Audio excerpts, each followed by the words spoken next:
And welcome to the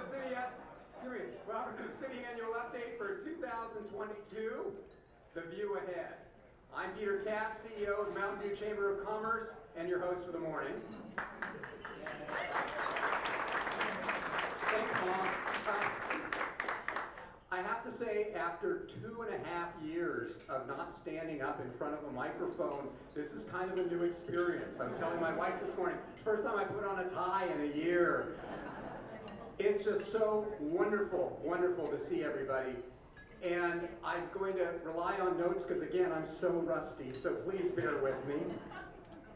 But really excited to be here. And of course, we are live and in person again. And I can't tell you how fantastic it is to see everybody. We're extremely grateful to Michaels for hosting our great event in this beautiful venue. And if you haven't taken a look outside, the view is incredible, and I encourage you to play 9 after you're done here. Of course, one of the good things about last year, if there was something good about last year, was that more people could watch the proceedings online, because we were, of course, virtual. So we're happy to have today's presentation live streamed. So thank you to KMVT for making all of this possible, and your outstanding audiovisual support for the event, both here and on the air. I'd like to thank today's event sponsors. There we go. I'd like to thank today's sponsors to help make today's events possible, starting with our presenting sponsor, Google, and Intuit, who has an additional message for you. Intuit works for what you work for. Whether you're getting paid to do what you love, expanding the old family business with fresh financial insights, or even if your family is growing, our innovative products are with you every step of the way, so you can see what's possible and go for it. That's why Intuit works for what you work for.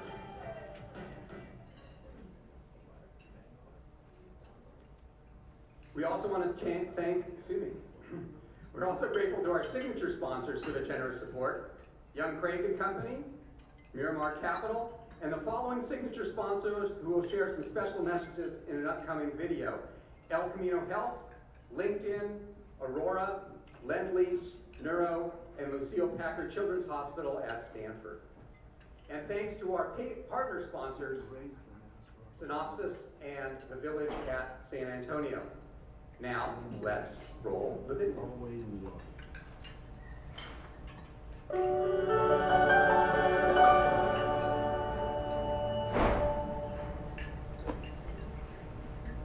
Welcome to Mountain View's City Annual Update. We at El Camino Health are proud to continue as a long-term sponsor of this event. As our community heals from the pandemic, I want to underscore the importance of returning to health and taking care of routine medical needs. Delaying routine care can cause minor ailments to become serious. If a disease advances unnecessarily, it can be devastating to you and can create overnight stays in the hospital that really didn't need to happen. So please don't delay your care. Now that the public health guidance allows us to return in-person gatherings, this event provides a wonderful opportunity to stay informed about what's happening in our community and what's ahead. I would like to thank the city and its leadership, including Mayor Lucas Ramirez and City Manager Kimbra McCarthy, for their current stewardship and for leading us in the months ahead.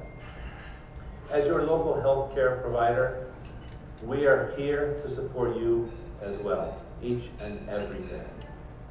Thank you. Hi, my name is Katie Farrick, and I'm from LinkedIn.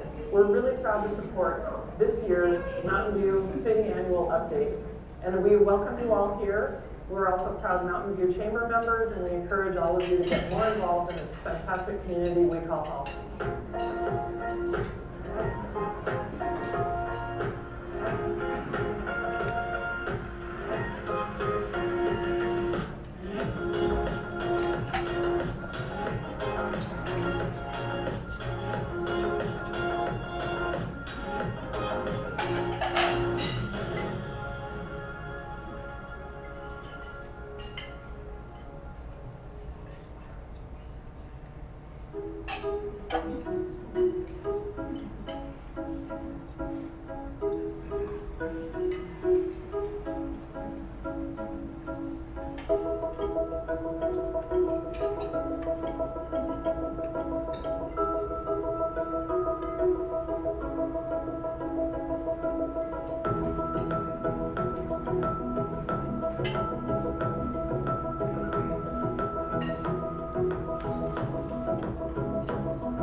Through a tropical jungle in search of a rare butterfly, and she's hot on its trail. Unfortunately for Evie, she's not actually in the tropics, she's in her backyard. And that jungle is actually a thick patch of poison oak. Fortunately, with over 65 locations, Stanford pediatricians and specialists are nearby, which means our intrepid young scientist won't have to venture far to get her poison oak tended to. Stanford Children's Health, access to excellence.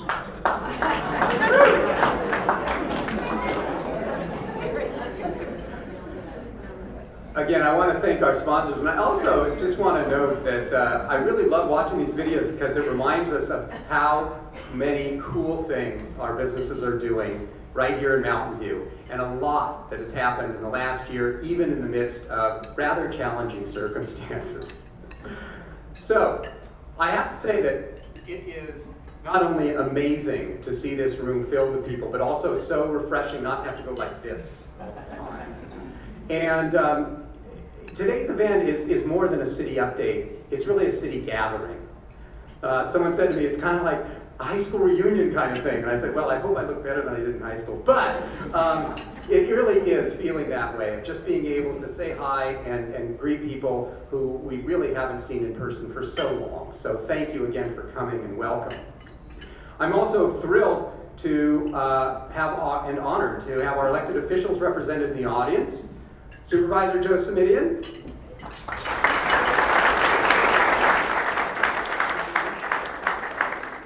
Carrie Templeton from the office of Senator Josh Becker. Leslie Molbeck on behalf of Assemblyman Mark Berman. And Nick Vargas from the office of Congresswoman Anna Eshoo. We also have from the El Camino Healthcare District Board Chair Julia Miller.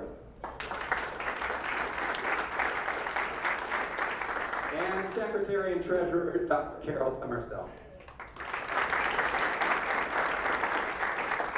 And from our very own city of Mountain View, we recognize, first of all, our speakers today, City Manager Kimbra McCarthy. And somewhere out there in the throng, Mayor Lucas Ramirez. Vice Mayor Allison Hicks. Councilmember Margaret Abacoga. Councilmember Ellen May. Councilmember Sally Weaver. Councilmember Lisa Natchek. And Councilmember Pat Showalter.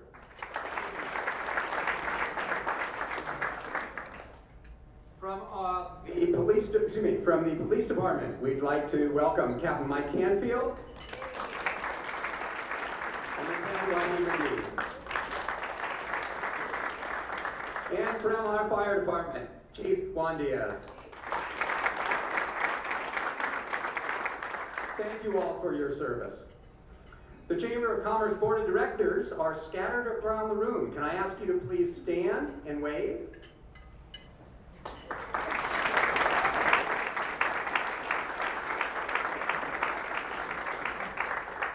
And of course, I want to give a big thanks to the Chamber team for putting on this special event. Leslie Keating, Kira Castro, and Ryan Reversible.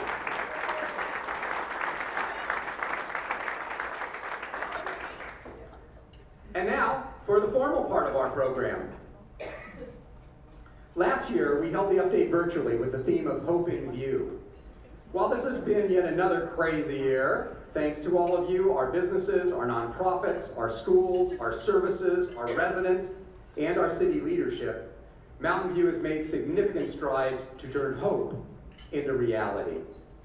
This morning, we will hear from Mayor Lucas Ramirez and City Manager Kimbra McCarthy as they highlight some of the accomplishments and lay out for us the view ahead.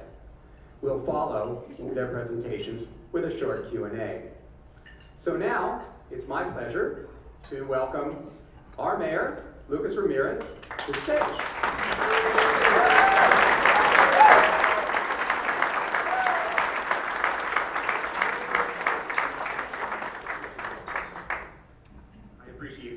But you may wish to reserve judgment until after each presentation. All right. Thank you, Peter. And my sincere thanks to the Mountain View Chamber of Commerce for co-hosting this event. The city is grateful for your partnership. I have no slides, fortunately.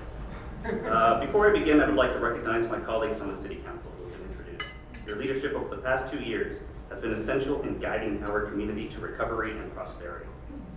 I also want to acknowledge our local, state, and federal elected officials and their staff, who always make time to listen to us here in Mountain View and do their best to make sure our concerns are heard and addressed. And in particular, I'd like to give a shout out to Leslie, who last year helped my grandmother with the DMV issue. So we know that they're here to advocate for us. And most importantly, I want to express my immense gratitude to our city staff. During these challenging times, they have remained committed to providing excellent service to residents, businesses, and visitors alike. Many department heads are in attendance now, and I hope you have the opportunity to speak with them. Our community is successful because of your exceptional work. And finally, to those who are watching the live stream, thank you for joining us this morning.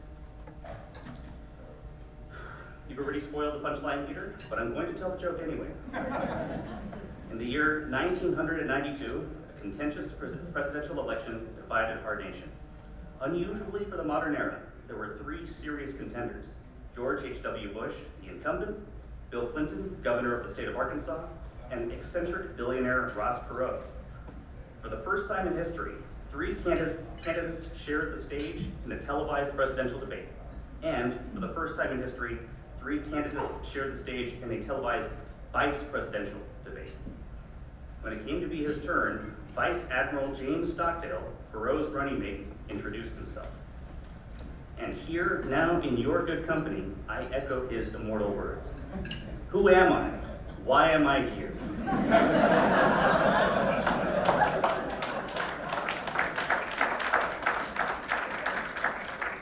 I appreciate that. My brother laughed when I read it too. I share this story to convey how honored I am to serve as your mayor this year and to introduce the city annual update, and also how surreal it feels to serve as your mayor and introduce the city annual update. For this morning, I want to recount some of the great successes of the city during a dark time. You may recall the American Rescue Plan Act, or ARPA, which was signed into law by President Biden on March 11, 2021.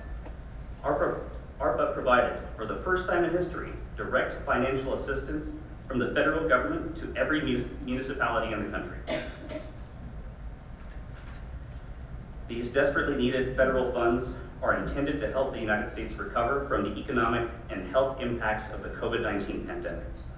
The city of Mountain View was allocated nearly $15.7 million in ARPA funds, half of which, the first tranche, were received in 2021. We anticipate receiving the second tranche, $7.5 million, later this year. More on that in a bit. Here's how the city used the first installment. To help stabilize the economy and keep people working, the city provided $55,000 grants to small businesses. $200,000 in ARPA funding went to the development of the Economic Vitality Strategy. Another $60,000 went to the Castro Streets program. This funding has helped support businesses with shifting to outdoor operations because of pandemic conditions. In addition, the city distributed over $900,000 in zero-interest microloans to more than 100 small businesses. These microloans were provided through the Small Business Resiliency Program, which included city funding of $400,000, a $400,000 match from Google, and a $100,000 match from LinkedIn. My sincere thanks to Google and LinkedIn for helping our mom and pop businesses persevere, as we know it has not been easy for them. A significant amount of money was also invested in our community to help keep our most vulnerable neighbors housed and safe. With ARPA funding, the city has been able to provide $250,000 in safe parking and homelessness services. Mountain View has the largest safe parking program in Santa Clara County with 3 safe parking lots. These lots operate 24 hours a day, 7 days a week, and have capacity for 101 vehicles to park and assist unstably housed residents. And I could also attest as a City of San Jose employee that other cities are taking notice, and in fact, several members of the San Jose City Council have toured those lots. They serve as a model for the county. The city also established one of the largest rent relief programs in the Bay Area. We allocated $1 million in ARPA funds to the city's rent relief program, and we provided nearly $4 million to help Mountain View renters in need during the pandemic, and also to help rental property owners stay in business during the eviction moratorium.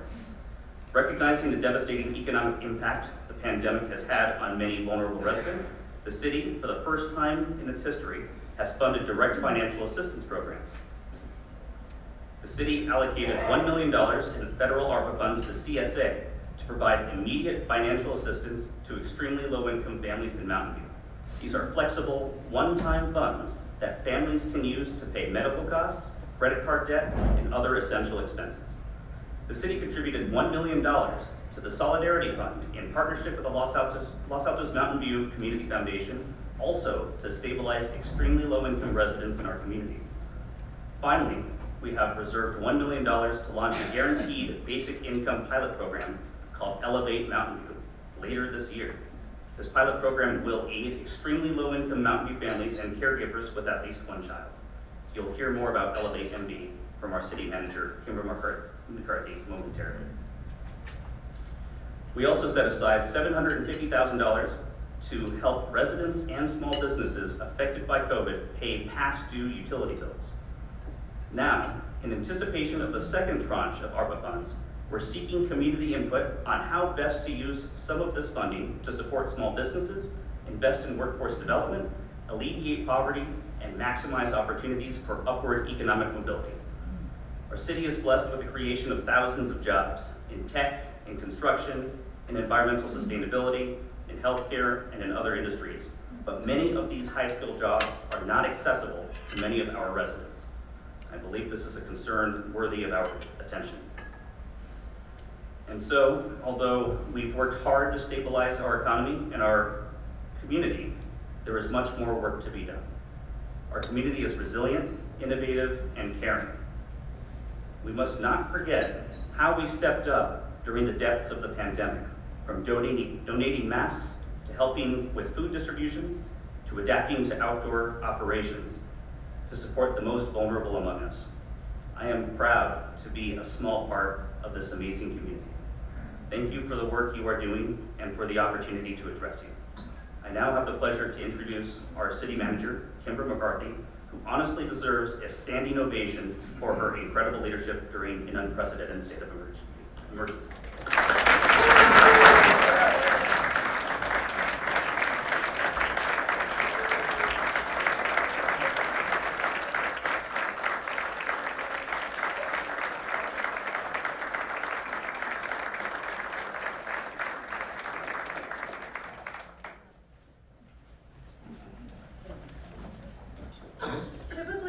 I like to give my talks walking around, but I realize I'm not going to be able to do that with this table set up. But first of all, thank you so much, Mayor Ramirez. I feel like I don't deserve that standing ovation myself, because everything that we've all gone through these past 2 years and the extraordinary advancements that we've made are really due to the city executive team, the department heads, many that are here today, and the city staff, their teams. It is unbelievable the amount of work and love and compassion that our team has put into serving the community these past 2 years.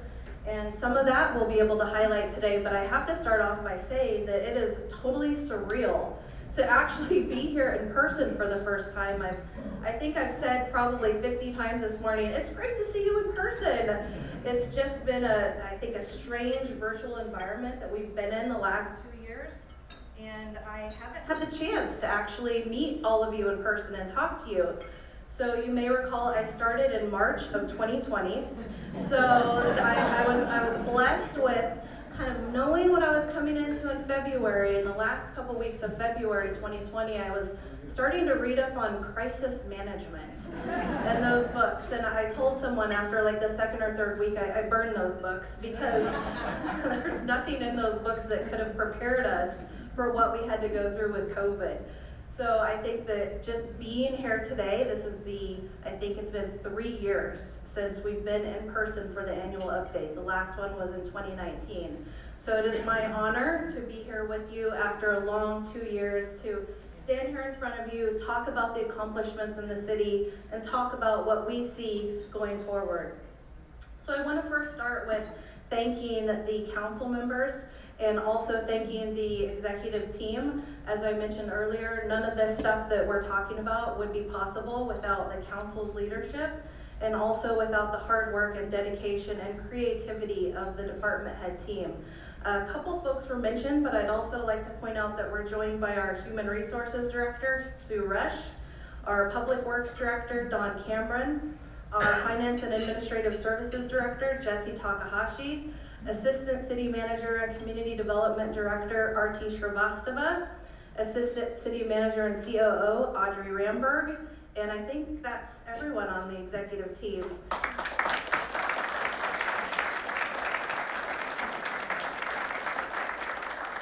And then lastly, before I go on, I want to give a special thank you to Linka Wright, our Chief Communications Officer. If you've noticed all of the wonderful communication and a lot of the changes that we've made over the last couple years, it's due to Linka, who I would say we poached from another city in our region.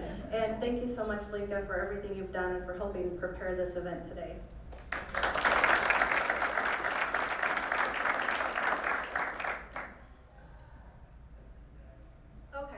Start off by talking a little bit about COVID recovery. So the mayor mentioned all of the things that we had worked on over the past couple of years, and right now we're entering a different stage of the pandemic. I think you all know that the governor has now declared that the pandemic's over and we're now in an endemic, and I never thought that I would get a table gift of a rapid antigen test. Thank you, Supervisor Samidian. I'm assuming those came from the county. But even though we have moved to an endemic situation, we are still working to make sure that we are advancing all of the health and safety measures that are very important. And as the mayor mentioned, and I think maybe Peter mentioned, last year in the virtual update, we talked about everything that we've gone together with as a city. And we highlighted a lot of the ways that the city pivoted, changed our operations, and some of that includes the projects that the mayor mentioned and the funding, but a lot of that is related to things that you all don't necessarily see. It's operational, how we do things internally. And so I think what the pandemic has given us in local government is an opportunity to look at how we did things in the past and how we can do things in the future. It's like an onion, peeling back the layers and thinking how we can be effective, how we can best serve our customers, how we can best work with all of you, and also what's going to help our own staff. So even though the pandemic has been very tough, it's also given us a lot of gifts and ways to be creative with how we're doing things that are going to work best for going forward. I want to also note that during the pandemic, we're very focused on equity and inclusion. So we're very much making sure that we're very thoughtful and deliberate in reaching out to our multilingual community, especially in dealing with a lot of these issues that everyone has been going through in the pandemic. A lot of the most hard hit Residents in Mountain View do not speak English, so we've been very thoughtful in making sure that we have enhanced communication and we're trying to meet people where they're at. Also, I did want to note that like so many of you in the public sector, we are also going through a complete resurgence. The Great Resignation has affected the city as well. We have experienced more retirements this past year than ever before. And like many of you, our employees are also thinking about what they want to be when they grow up and where they want to go. And so this is also for us a real thinking about how we recruit and retain our wonderful employees. So I think that much of what's happening in the private sector is also affecting us in Mountain View, but the good part is that we still remain, I think, the employer of choice in our area. We are known for our excellence in serving our community, and I hope that you will see some of that with some of the projects that we'll be highlighting today. So you all know that we changed our community center into a mass vaccination site, and also we have testing at the community center. And when this was first brought to us as an idea from the county, it was in January of 2021, and I think either I or our community services director got a phone call asking, do you think that we can get a testing and vaccination site in North County somewhere? And it was literally, I think, like a 24-hour whirlwind conversation of, can we do this? Talk to the council members, talk to the department head team, and within 6 days, the community services staff worked with the county staff to transform our community center into a mass vaccination site. And this was also done over the Martin Luther King Jr. holiday.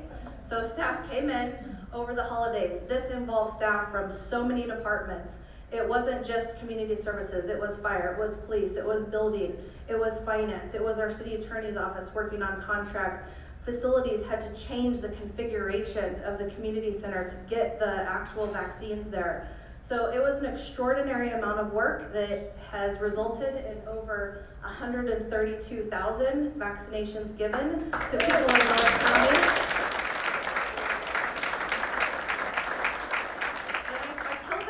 To illustrate how our team is always at the ready to step up. Our council is a leader in the region, and our employees also like to lead in the region, step up whenever we get the call to action. One other thing that I'd like to highlight is the extraordinary efforts of our fire department. So they had the idea to give mobile vaccinations to our homebound or senior residents who weren't able to go to that vaccination site at our community center. So you can see here by the pictures that we had several firefighters that would go to people's homes and vaccinate and boost them if it was needed. They did this for around 10 months, and there were many people who were served, and I want to thank Chief Diaz for initiating that program and working with the county, because it's really been invaluable for some of our most vulnerable residents here in Mountain View.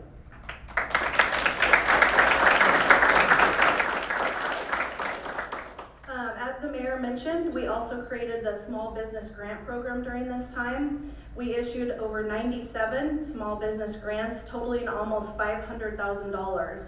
And this is in addition to the $1 million that the mayor mentioned for our zero interest microloan program, again made possible with the help from Google and LinkedIn. One of the things we're also very focused on right now is our Eviction Help Center. So you all may know that we've been operating in an eviction moratorium for quite some time that actually ends tomorrow. So one of the things that has been cooking in the California legislature just this week is an extension of that moratorium by 3 months. And this is because the state rent relief funds have not yet all been dispersed. So we do still have residents and even small landlords in Mountain View that have not yet received those state rent relief funds.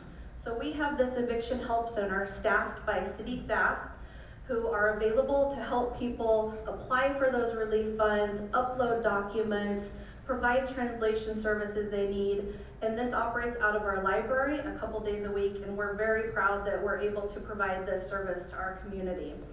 On average, there's around 20 to 30 households that come here every week, and there are around 2-hour intense sessions that our staff have to help these people.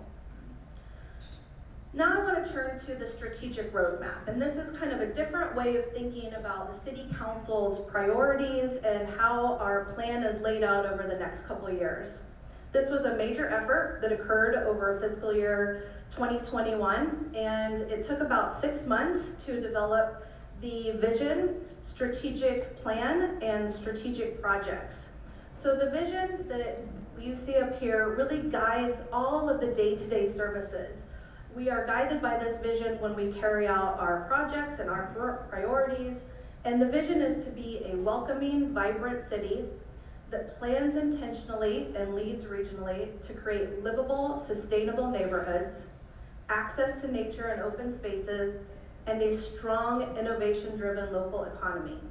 This vision was adopted by the council in June of last year when the budget was adopted. Now this wheel shows the 7 strategic priorities that have been adopted, and they include community for all, intentional development and housing options, mobility and connectivity, sustainability and climate resiliency, livability and quality of life, economic vitality, and organizational strength and good governance. All of the key projects and initiatives fall under these 7 categories. We have about 50, and these are special projects and initiatives in addition to other strategic action plans and daily work that we do on behalf of the community. So one of the other things that you may have noticed that's come out of this process is launching a new look. So one of the things that we knew that we wanted to do, especially going through COVID, was to really think about what best represents Mountain View. The logo that we had was designed in the 90s by a city staff member, and it was never designed to work with mobile applications. So what we wanted to do was represent how Mountain View is now. Its vibrancy, its color, represent the oak tree, the shoreline, the path, the mountains, and the sun, which does pay homage to our prior logo, but really gives it more of that vibrancy and that feel. So you will see this starting to be rolled out on all of city services. And also, we are redesigning our website, which I know we've received feedback about the website, and thank you, Linka. She has the honor of trying to unravel the website over the next year and a half. So next year in 2023, we will have an overhauled website that really reflects our new image, and also wanting to be more accessible, easy to find, more interactive for all of our community members. So now pivoting to economic vitality. As the mayor mentioned, we have devoted a lot of resources and funding towards making sure that our community remains vibrant, and part of that is ensuring that the economic vitality of our community is important. So talking a little bit about budget and finances right now. We all know that we are in a time period now where we have inflation.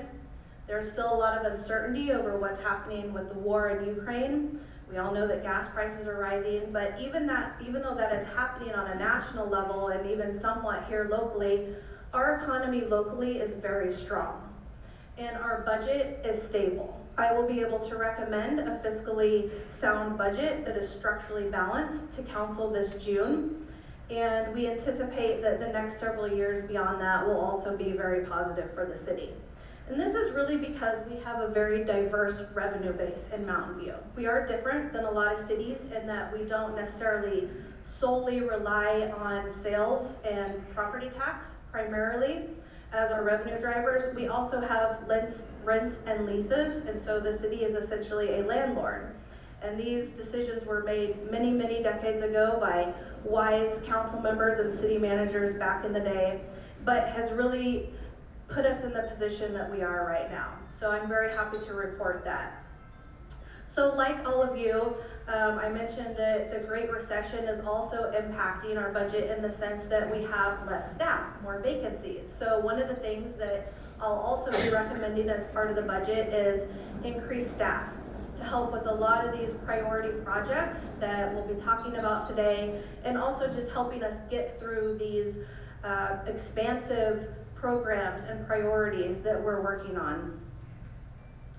So talking a little bit further about us here and the economic aspect of the business community, I wanted to point out some of what we're working on right now. So one of the primary things that we have just launched is an economic vitality strategy.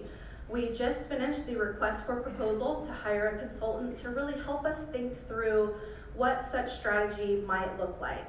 And this is going to include a lot of outreach to many of you, to the business community, to our residents, and to our partners as to what is going to help with the vibrancy of not only downtown, but also just the economic aspect of Mountain View in general. So we look forward to launching that very soon, probably late spring is what we're thinking. For the retail engagement, we also just recently had a virtual broker meeting to highlight some of the vacant retail properties throughout Mountain View. This was the first broker meeting that we have had in over a decade.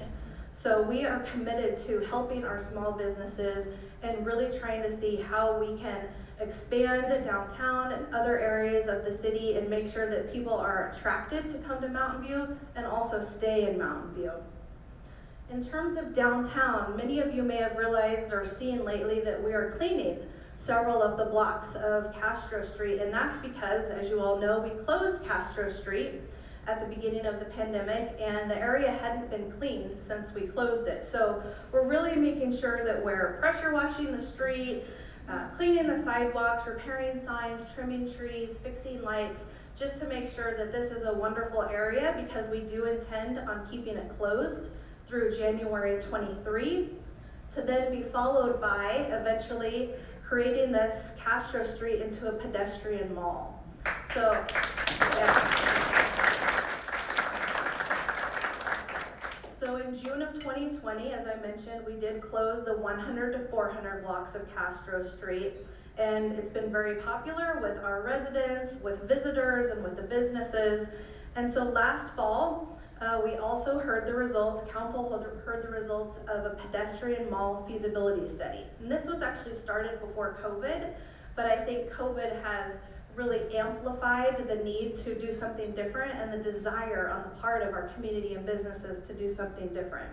So the results of that feasibility study were to close the 100 block near the transit center, but now also we're going to expand it into the 200 and 300 blocks of Castro. So when all of us go on Castro Street and 10 or 15 years from now, it's going to look very different than it does today. And I'm very excited that our council and staff are paving the way right now for that to happen. So I think that's such an exciting aspect right now that we're working on. And just to let everyone know the timing of that, we are expecting in June to bring the resolution of intent to council. So this is our intention to make it a pedestrian mall. And then we'll have our first study session on this in the fall. Also, the downtown parking strategy was adopted last November, and this is a very comprehensive strategy that addresses our current and future parking demands. There are 82 implementation items across 18 different strategies as part of this. So because there are so many strategies, this is intended to be a 10-year kind of long-term document, but it will address downtown parking. You also all may know that we are really focused on public safety downtown and making sure that when people shop and dine, they're safe. And one of the things that our police department did in conjunction with some of the other departments is to launch an ambassador program, which some of you may have volunteered for. I know Councilmember Matashek has. And the ambassador program is so that people can actually be warned if they leave things in their vehicles. Don't forget to take your purse with you. Don't leave your laptop in the car. It's actually prevented a lot of break-ins. I also want to thank the Public Works Department for installing more lighting there. They've done a lot of work with the infrastructure just to make our parking lots more safe for people too. So this has been, I think, a really great way for people to feel safe as they go downtown. Also, we have had a boon year for our city programs. We had registration just opened for our summer and spring camps, and just in the first day alone, we had over 50% more registrations than we ever have before. So I think like all of us here in the room, parents want their kids back in person. They don't want them to be at home. They want them to be around others. And so what this means is our summer camps and our activities have had more people attend and have more people that are there than ever before. Also, that applies to where we are here right now, Michael's and our golf links. As you can imagine, golf has been a sport that so many people wanted to get out and do during the pandemic, so we're really pleased that our Shoreline links have done very well over the past year or two, and Michael's here just had renovations, and those renovations have allowed us to have events like this finally, and also new catering. So we hope that you register to your events here at Michael's and just really enjoy the facilities here since they've been renovated. Now thinking a little bit about the community for all, the mayor touched on some of this. So we haven't just been focused on the economic vitality of our city, but we've also taken a really hard look at how we can help and serve those most vulnerable in Mountain View. And he mentioned a lot of the programs that we've done, and I want to highlight some of the things that have made Mountain View so unique and so innovative, not just here in the region, but across the state. So I want to talk a little bit about Life Moves Mountain View, and I'm going to tell another story about how staff made this happen. So this is an innovative public-private partnership where there is, you can see on the right-hand side, there is spaces, about 100 spaces that are, they're not necessarily tiny homes, they're almost more like large dorm rooms for single adults, and actual larger spaces that have a couple rooms for families to reside in. So this is an interim housing community, and we were able to work with our partners, both the county, Saris Regis, and Life Moves, who operates this, and we worked with them and got this up in less than 6 months, which, as you all know, and I know there's some developers here, that's truly extraordinary. Governor Newsom visited this site last year, and he issued a challenge to other cities in our region and across the state to find innovative solutions and create projects like Mountain View did. So there are other cities in our region that are now going to be opening sites like this, but I want to really thank the council and thank staff for supporting this project so that we could pave the way for a new way of thinking about how we can help those most vulnerable. And the mayor talked a little bit about workforce development. So this is an area that we are focusing on now and will be focusing on even more in the future. What you see here is a program that the library offers that is called the Career Online High School. So the gentleman you see here, Jose Castro, is our very first graduate of our Career Online High School program. It is an 18-month course that is offered at the library, and people can use the computer and be helped along the way, and he completed it in only 12 months. And we are very happy that we have at least 4 active students at different stages in this program, and the library is currently right now recruiting for more students. We also have a lot of online digital resources available. So we have LinkedIn Learning, which is various online classes.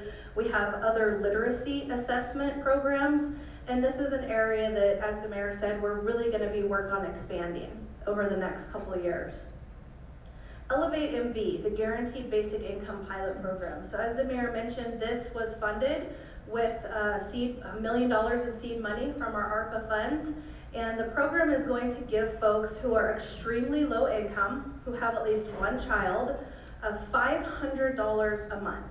So right now, it's likely that it'll probably be around 116 participants.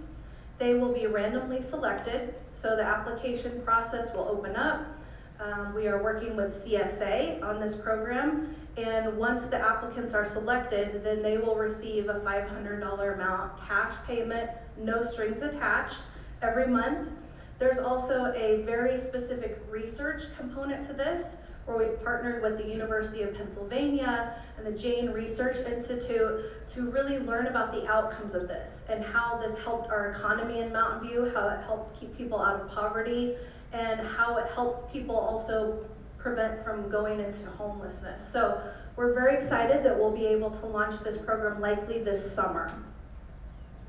Another area that I know is very important, and it's not just an issue that we talk about here in Mountain View, but it's housing. And this is probably one of the issues of our time, certainly the issue of our region, but it is something that in Mountain View we pride ourselves on how we are working on housing solutions and how we are really trying to lead from our affordable housing projects, but also some of the innovative and creative solutions that we have. One of the things that we're going to be doing right now is updating our housing element, and this is an 8-year cycle that is mandated by the state for cities to identify housing units. In Mountain View, we have a little over 11,000 units that we must identify. Council just recently provided feedback to staff on the housing element update, and we'll be bringing it back to council with some modifications and some of the work that we've done since council direction. That will come back to council in June. It is required for us to submit this by the end of this calendar year. So once we do that, this will remain in place for the next 8 years. I also wanted to highlight a few of our affordable housing efforts that we have underway. So some of you may know that the VTA lot that is across from Evelyn Avenue, right now it's a safe parking lot. That is eventually going to be turned into an affordable housing site. And all of this is made possible by a great partnership that we have with the county in using Measure A funds. So we just finished an MOU with the county, and we will be getting $80 million to use on our various affordable housing projects that are in the pipeline. We're very, very grateful and happy that we were able to partner with the county on this, because it's going to be much needed cash infusion for us to pay for these projects. The city also is responsible for funding, and we also use federal and state funding for these projects. So it really does take a village to fund these affordable housing projects, but we're very grateful for the county's partnership on these Measure A funds. We also have the redevelopment of Lot 12 coming up. So this is the parking lot that is catty corner from the back of City Hall, across from the library. And we have partnered with Related and Alta Housing to redevelop this Lot 12 into 120 residential units.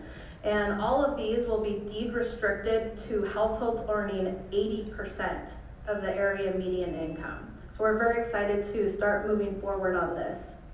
Then turning to mobility and connectivity, this is another major priority and project of the council's. One of the things that has been talked about a lot recently is what's happening on El Camino. So right now the city is working with Caltrans, who owns El Camino, it's a state highway, on the El Camino Real streetscape plan. We anticipate that Caltrans will start work on the repaving of El Camino in Mountain View and also other improvements in spring of 2023. I also want to note that last year, council decided to remove all on-street parking from El Camino Real, so that will pave the way for bicycle lanes to be put in and safer access for pedestrians as well. We also have the reversible bus lane coming to Shoreline Boulevard. So we are now preparing for all of the growth that is expected in North Bayshore. And this transit lane involves a dedicated center-running reversible bus lane that goes between Middlefield Road and Pear Avenue on Shoreline. We're also making inroads into our sustainability efforts and really focusing on the quality of life for our residents. Right now, we are focused on sea level rise adaptation. If any of you have been out here in Shoreline on our trails, you may have seen all of the work that's underway and some of the construction. And that is because we are restoring our salt ponds there. And we're preparing that tidal marsh habitat and really preparing for sea level rise. We're working with the U.S. Fish and Wildlife Service, as well as the State Coastal Conservancy, to restore those 2 salt ponds. So this is really just the first step in the process to raise those coastal levees so that we can meet sea level rise. And the construction began just last month, and it is expected to occur through the end of next year. The other thing that we're working on is the Sailing Lake Access Road. So this road has to be raised to assist with bringing in all the dirt that's required to help with the salt ponds. So these two projects are working in conjunction to really help the long-term sea level rise needs that we're gonna have in Mountain View. I'm also really excited that we're finally going to be starting construction on our new Aquatic Center soon. We anticipate starting construction next month, actually. So this will be a brand new 8,200 square foot building with new lap pools, new recreation pools, using the latest in green design technology. And in addition to the Aquatic Center, we're also going to have a magical bridge playground there as well. So Windsor Park is being transformed as we speak. We also have a couple new city parks coming on right now. Mora Park is a 0.45 acre park in the San Antonio planning area, and Pyramid Park is an almost 3 acre park that's under construction in the Wisman planning area. So these are expected to open. Mora Park will open next month, and Pyramid Park will open in the spring. So we're very excited to hopefully have in-person park openings, which we haven't really been able to do. So just also quickly highlighting some of our other major projects underway. The Gateway Master Plan was just approved this past December, and this includes new development standards for that gateway area coming off of 101 and Shoreline. It's in the North Bayshore Precise Plan area, and it's really going to help with the goals of the Precise Plan. So this would include everything from land use for office, residential, hotel, retail, entertainment, just everything. And these land uses will really help implement the vision to have unique and distinct neighborhoods in that area. And part of that is also going to be helped by Google's North Bayshore Master Plan. So we are very excited that we are currently working with Google to make this master plan come to life.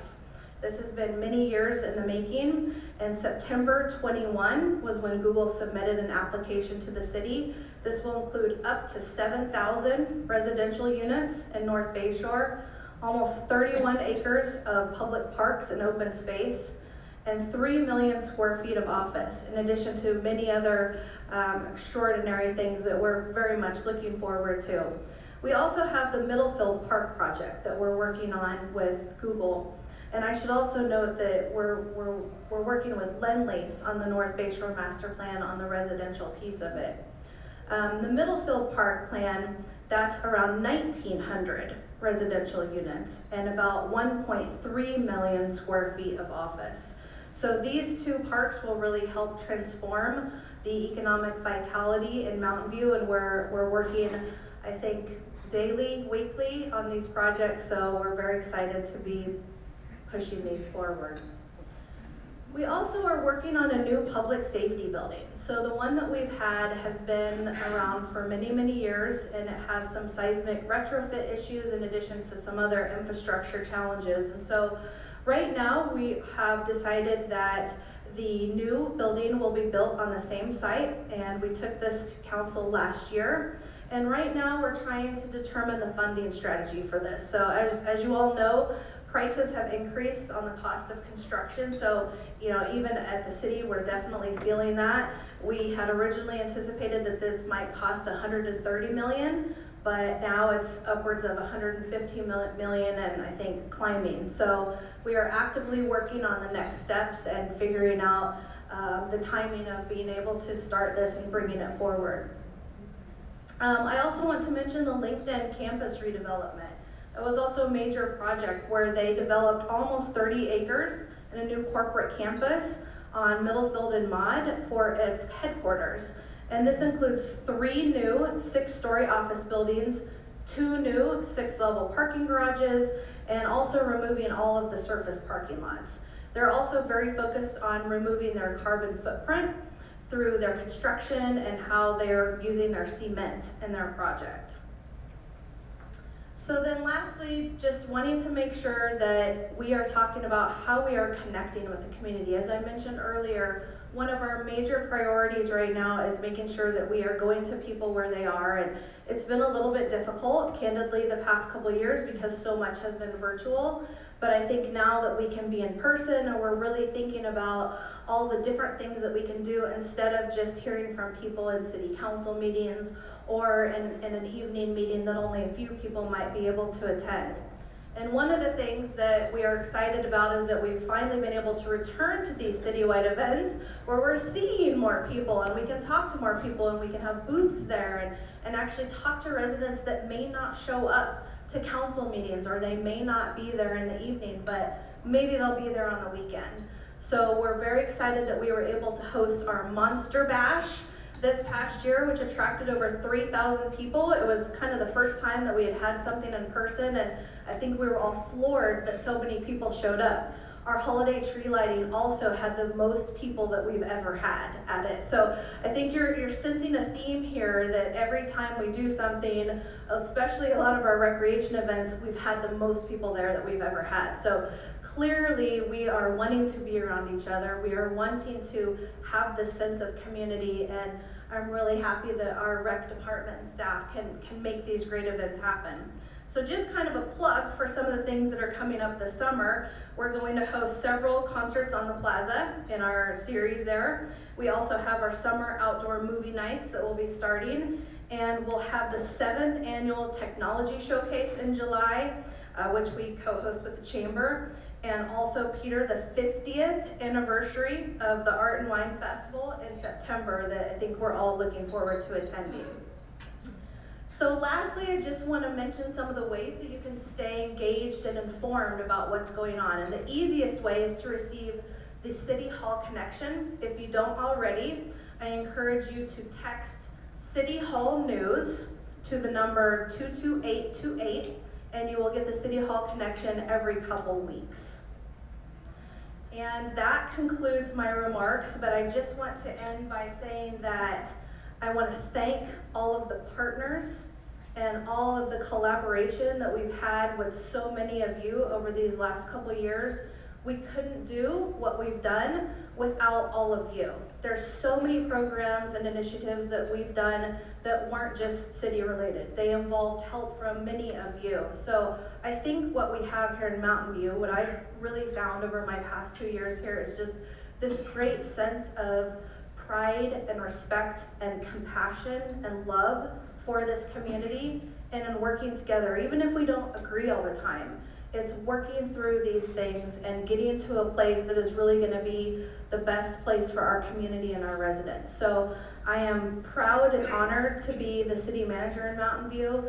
I feel very fortunate to be here, and I'm very excited to finally be back in person and to hopefully have tours and meet many of you and really learn more about all the amazing things that we're doing in Mountain View. So thank you. We are a city with a lot of heart that punches above our weight. And thank you for all of that, and I appreciate you being here today. Thank you.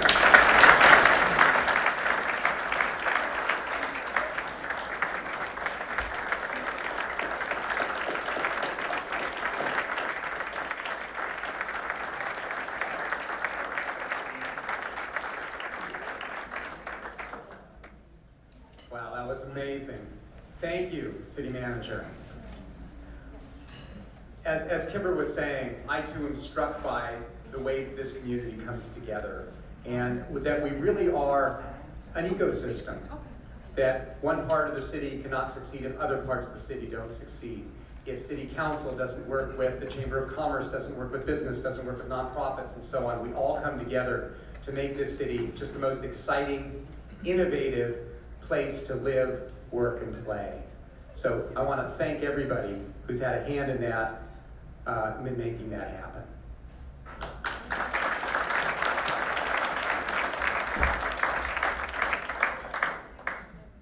A lot was presented just now. I'm sure there are a few questions. I've got a few questions that came in before the event, and so I'd like to ask at this point if Mayor Ramirez and City Manager McCarthy would come back on stage here. We can have a little bit of a Q&A.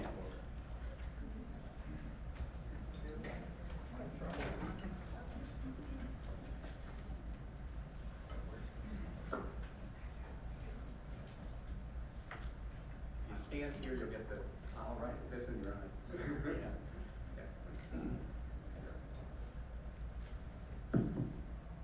We won't make you blinded by the lights here. So the first question comes to Mayor Ramirez, and that is, it's about making trade-offs. As we increase our population and grow our economy, Mountain View is faced with questions regarding open space, housing, zoning, health, among many other factors. Unquestionably, every project will require notable trade-offs and some person group not being happy.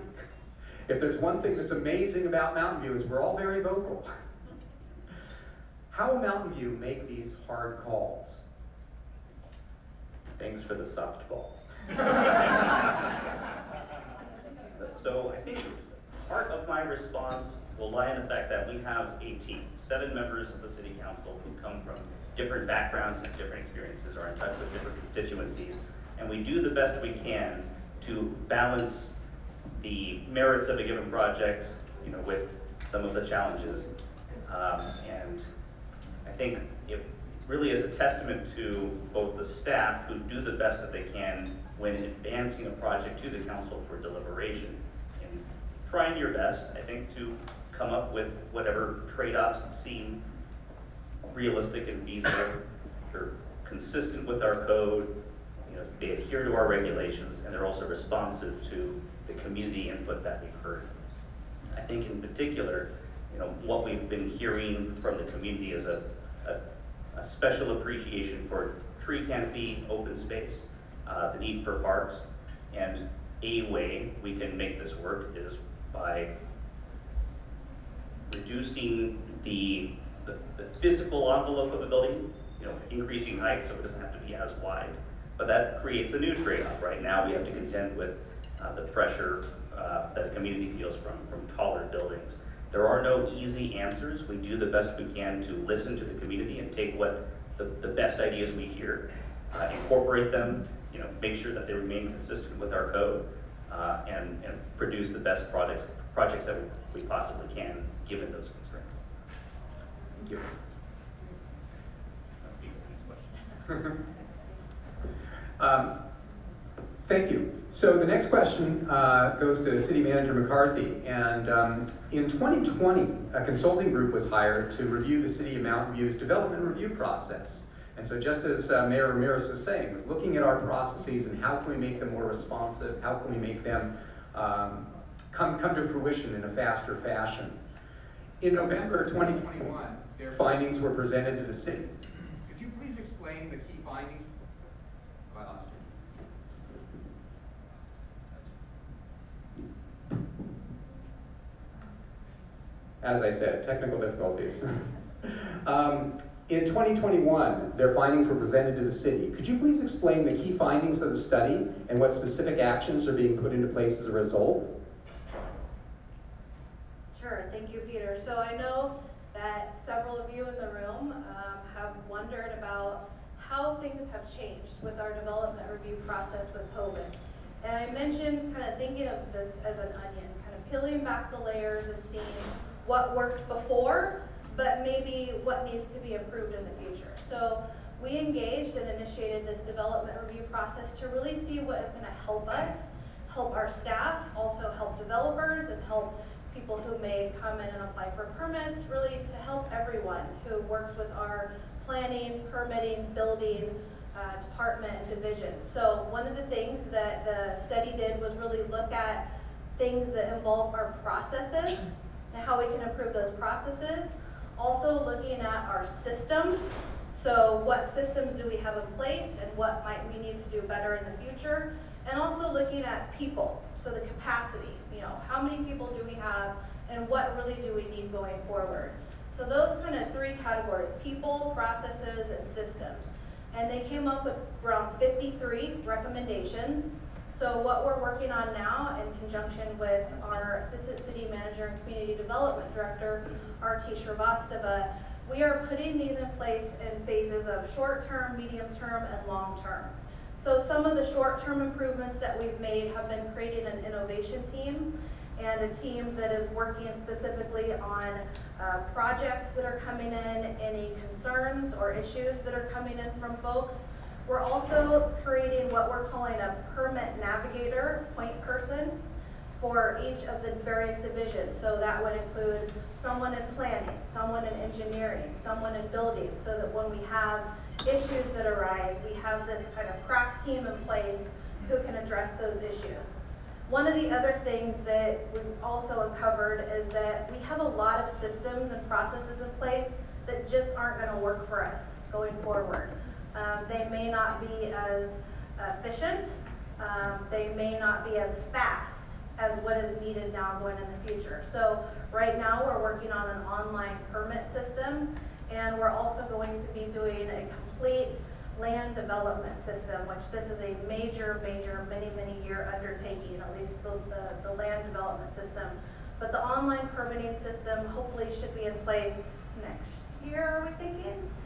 We're in the middle of that. And then, as I mentioned earlier, as far as the people aspect of it, we are looking at the needs in that department and those divisions, and I will be making recommendations to council with the budget this year that involves staffing and really taking a deep dive into the positions that are best going to help the development review process. So I think we're just taking that kind of three-pronged approach that it's not going to be overnight, but we are certainly making that commitment to improving things and making sure that things are much more effective and efficient, not only for our customers and clients, but also for our staff.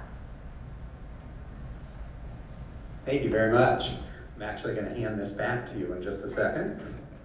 Talking about health guidelines in public offices.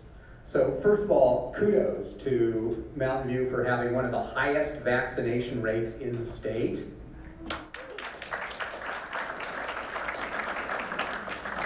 We also applaud our population, business owners, and city leaders for rapidly responding to ever-changing health restrictions, and I do mean ever-changing. The amount of pivoting that had to happen, the amount of adjustments that had to happen, and yet again, Mountain View has led the way. If our current COVID levels continue downward, what changes will we see in city government? What have we learned, and what will we be doing differently going forward? Yeah, I think that this is a question that we're constantly asking ourselves every day, as you mentioned, the pivoting, the constant change, the constant pivoting. I did infer how it's really had such an impact on local government and how we do things in local government. I think that you never could have ever predicted that we would have staff in local government, half of our staff both working remotely and coming into the office. That really was something that was never really contemplated and frankly was never really accepted in the past. So we are in a new world now, and so part of that world is going to be how our own teams are going to be able to work remotely. We also have many staff, as you all know, who aren't going to be able to work remotely. You know, we have police officers and firefighters and people that work in our roads and our water and our wastewater and inspectors who are always out. But we are going to do our best to really navigate through this new environment of people being at home and at work. And we do have about half of the staff that are going to be able to do that. So that's, I would say, one of the big COVID changes. We've been open since July of last year. So we have had some sort of modified schedule where people can make appointments to come in. But we have been open actually longer than a lot of some of the cities in our area have. And just next week is when everyone is going to be returning to work. I think that timing coincides with maybe many of your businesses or in your workplace yourself. So we will have staff coming back April 4th. So I've been telling people it's weird that people are coming back.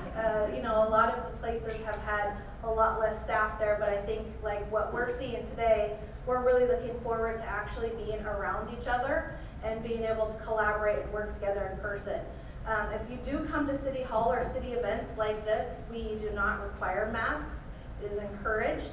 And what will we do if things change, I guess, might be another question. We will just pivot like we have the last 2 years. We will take the recommendations from the county public health officer and do whatever we need to do. But let's hope it remains like this. I think that we are now in the endemic stage. And so right now it's about just adapting and changing for the community and doing things that are going to be best for us going forward. I have one last question, and this is for you, Mayor Ramirez. Don't be nervous. But we have assembled here in the room a wonderful collection and cross-section of our city. What message would you like to give to everyone here in this room? That's another softball. Yes, no joke. Two messages, if that's okay, if I may cheat. One is similar to the opening speech. Thank you for the work that you already have been doing. And Kimber spoke to this very well.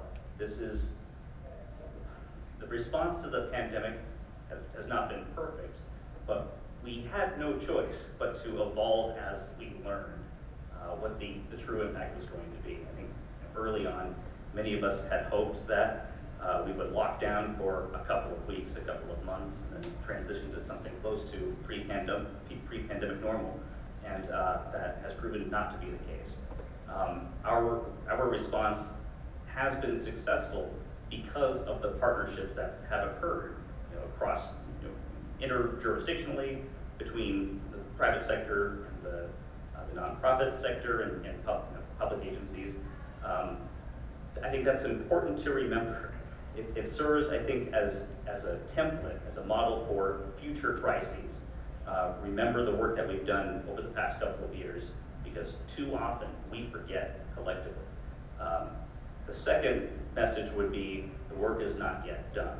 There's still a lot of suffering. There are still a lot of very challenging issues that we're going to have to contend with. The end of the pandemic, well, to the extent we call it the end, is not the end of challenge for our community locally, for the country and internationally.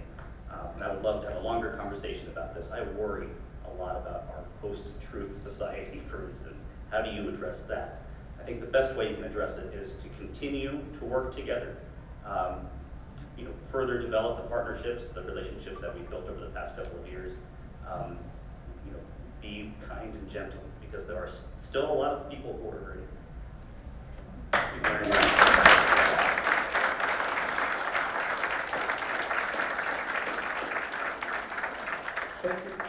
Thank you, Mayor Ramirez. Thank you, City Manager. I want to just say, not just thank you for being up here today, but thank you for all the amazing work that you're doing in leading our great city.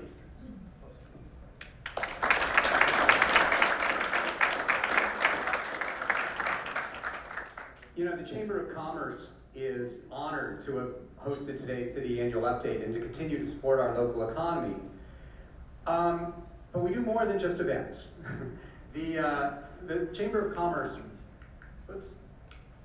there we go. The Chamber of Commerce also runs the Chamber of Commerce Education Foundation. And there are two programs I'd like to bring to your attention. First of all, this Scholarship Mountain View.